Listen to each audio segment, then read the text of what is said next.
इस वीडियो में हम लोग ASA कॉन्ग्रुएंसी कंडीशन को जानेंगे।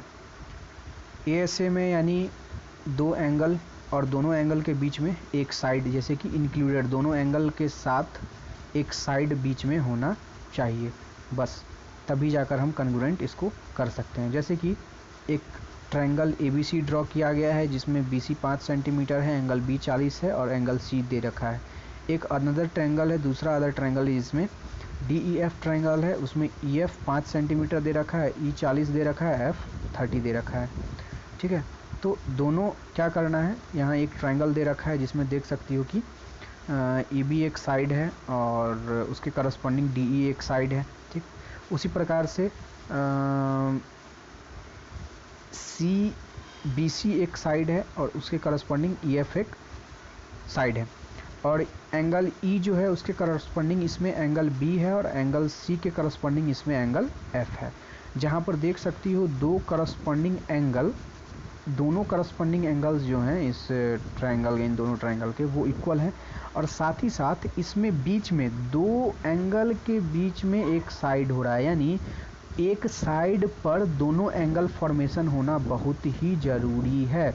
यानी हम ये नहीं कह सकते हैं कि ये एंगल ले लिए, एंगल D और एंगल A इक्वल है करस्पॉन्डिंग एंगल, अगर ये एंगल और ये एंगल इक्वल है, ठीक है, sorry, angle B angle E के बराबर कर देते हैं और एंगल D एंगल A के बराबर, और यह साइड ले लेते हैं DF A equal to AC ले लेते हैं, तो यह नहीं होगा कॉन्ग्रुएंट।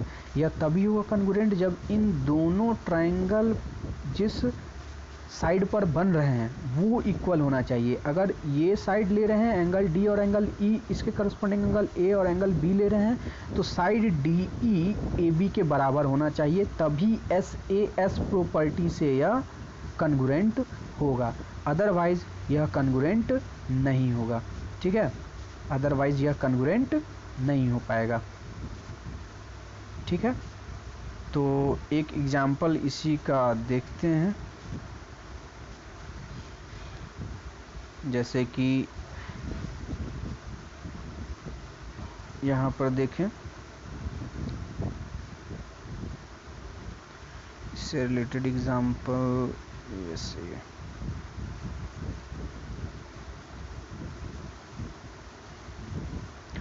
इससे रिलेटेड एग्जाम्पल में इस फिगर को देखते हैं। ठीक, इस फिगर में क्या है,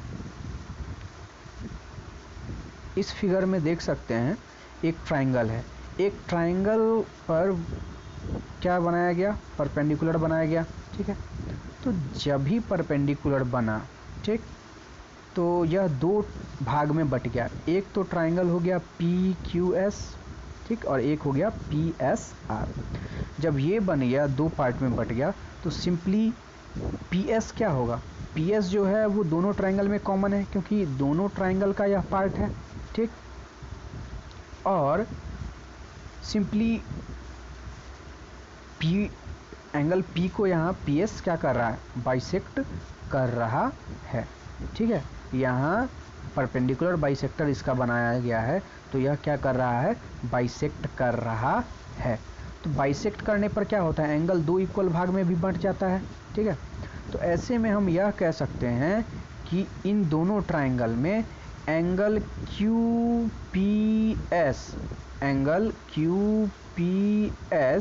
is equal to angle RPS।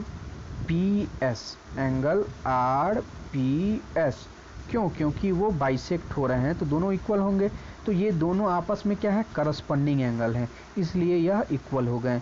दूसरा, फिर उसी प्रकार angle QSP is equal to angle RSP। क्यों, क्योंकि जो दोनों क्या है, ये दोनों 90 डिग्री हैं, क्योंकि बेस पर क्या हो रहा है, 90 डिग्री का एंगल बन रहा है, तो इधर भी 90 है, इधर भी 90 है।